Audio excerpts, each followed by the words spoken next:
నంద్యాల జిల్లాలో ఆవుకు రిజర్వాయర్ ప్రమాదపు అంచునకు చేరింది. భారీ వర్షాలకు గాలేరు నగరి ద్వారా రిజర్వాయర్కు భారీగా వరద వచ్చి చేరుతోంది. రిజర్వాయర్ రివిట్మెంట్ కుంగిపోవడంతో నీరు లీక్ అవుతోంది. నీరు లీక్ అవడంతో స్థానిక రైతులు భయాందోళనకు గురవుతున్నారు. గతంలో కుంగిన చోటే మళ్లీ రివిట్మెంట్ కుంగింది.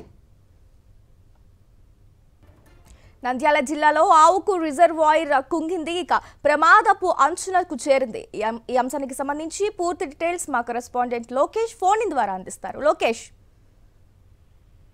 నంద్యాల జిల్లాలోని ఆవుకు రిజర్వాయర్ నుండి భారీగా వరద నీరు లీక్ అవుతున్న పరిస్థితి అయితే కనపడుతుంది. ఏదైతే గత వారం రోజుల పాటు నుండి ఎదురుగా కురుస్తున్న వర్షాల కారణంగా గాలేరి నగర్ ద్వారా యొక్క రిజర్వాయర్ కి భారీగా వరద నీరు వచ్చి చేరుతుంది. ఈ నేపథ్యంలో రిజర్వాయర్ రివిట్మెంట్ కుంగిపోవడంతో భారీగా లీకేజ్ అనేది కొనసాగుతుంది. ఈ నేపథ్యంలో ఎక్కువగా యొక్క నీరు దిగువకు వెళ్లిపోతుండడంతో రైతులైతే ఆందోళన చెందుతున్నారు. ఎందుకంటే అక్కడ దిగువ ఉన్న రైతుల పంట పొలాల్లోకి ఈ యొక్క వృధాగా పోతున్న నీరంతా పోవడంతో రైతులైతే ఆందోళన చెందుతున్న పరిస్థితి కనపడుతుంది.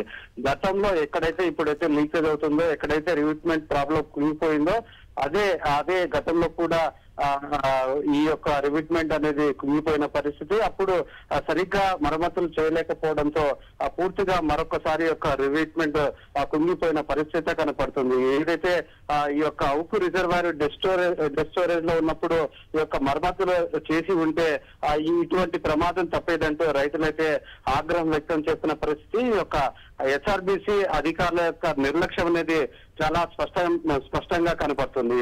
ఇప్పటిదాకా యొక్క రిజర్వాయర్ లో యొక్క వరద నీరు 4 టీఎంసీలు ఉంది. పూర్తి స్థాయిలో ఈ విధంగా యొక్క నీరంతా వృధాగా లీకేజ్ కావడం అనేది రైతుల ఆందోళన కలిగించే పరిస్థితి కనపడుతుంది. ఒక పక్క పూర్తి స్థాయిలో వర్షానికే దెబ్బతిన్న పంటలు, మరొకసారి ఈ యొక్క రిజర్వాయర్ ద్వారా యొక్క నీరంతా యొక్క పంట పొలాలకు వస్తుండడంతో రైతులైతే ఆందోళన చెందుతున్నారు. ఖచ్చితంగా అధికారులు చర్యలు తీసుకొని పూర్తి స్థాయిలో దీన్ని పూర్తిగా మరమ్మతులు చేసి ఎటువంటి పరిస్థితుల్లో యొక్క వరద నీరు లీకేజ్ కాకుండా చూడాలంటూ రైతులు ఆందోళన చెందుతున్న పరిస్థితి కనపడుతుంది.